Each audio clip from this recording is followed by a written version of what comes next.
Hello, everybody. I'm going today for just got back from the gym look because I just biked back from work. I'm on like a 2 hour break. I just was talking to my mom the other day, and I'm like, you know what? I only started these vlogs because I was really bored out at the shore, and now I'm in Boulder, Colorado, and I have lots to do. And she's like, but I like when you post those vlogs. And I've had friends that told me like, feels like you're here and I can watch them. And my friends like them, and so I'm just gonna keep making them for you guys because it's nice to have some way to connect. Ever since I came out to Colorado, I've been doing some serious self introspection, and the topic of love has come up a lot, and I've wondered what love really is, and I've been reading some books on it, and here's what I've come up with, at least for today's video. This is what we're going to talk about.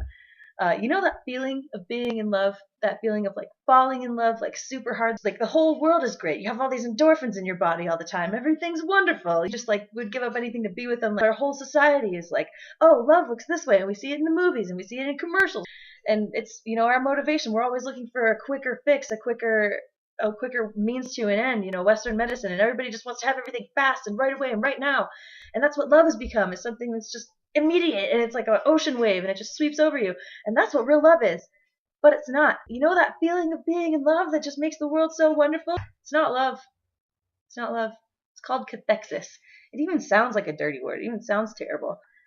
Cathexis is described as the emotional or mental investment in a person or idea or object, usually backed by a motivation of libido. So it's usually a person that we have this for. My friend Justin described it as a useless, deceptive function that has no other purpose than to make you die a little inside. It's well said. This function apparently was probably part of our evolutionary process to help us breed and help us keep the species going. It makes you want to have sex all the time. A lot. A lot. Body, your dick. Okay, so we're infants and we're about 1 year old, and we realize that we are the person that moves our arms, and that our mom doesn't always know that we're hungry all the time and that we need change. And we realize that we are separate from the rest of the world. The gurus tell you that we're actually all one, and babies understand that. And then we start to get this idea when we're really, really young that we're separate from everybody else, which is awesome, and it allows us a lot of personal freedom. But it also means that we are not ever going to be truly, one with anybody else, and so we're lonely, and we seek to reunite or to reconnect with people and to unite with people on that very spiritual level. And this feeling of cathexis, we are suddenly, all of our barriers are down, and all the things that make us separate from someone are suddenly not there anymore. And we are one with this person, and we're sharing the exact same experience, and we're so sure that that person is experiencing exactly what we're experiencing. Our loneliness is gone. Everything's wonderful. We are now one with somebody else. We're never going to be lonely again.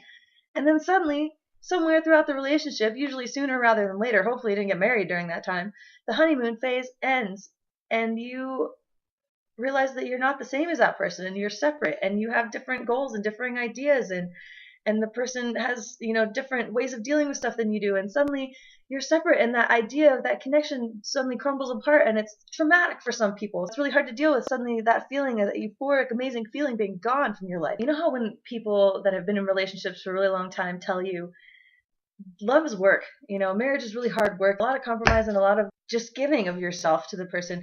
Why do these two types of love seem to differ so much? Why are they so far apart? This one's really super enjoyable all the time and everything's awesome, and this one takes a lot of work, and it is what everybody that's been married a really long time tells you that love is. But once cathexis ends, once the honeymoon period ends, that's when real love can start to actually seed and grow.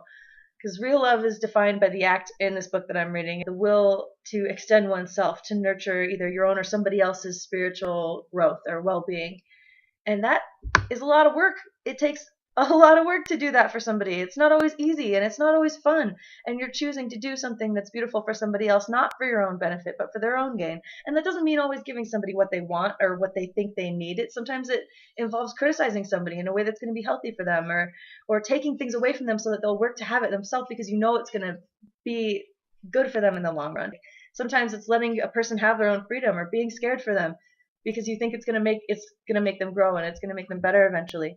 But this is a long process. Falling in love with somebody is a long process over years of work and fighting and choosing to love each other again and again and again.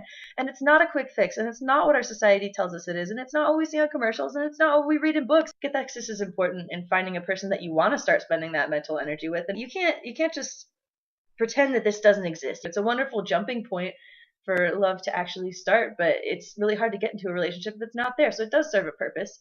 If they end up, the honeymoon phase ends, and you still really love them, then that's awesome. Anyway, so my mom had asked me to post another one of these, and I just wanted to let you guys in on the kinds of stuff that I'm thinking about here. So basically, to sum it all up, your body is a dick and it's not to be trusted, and don't get married young.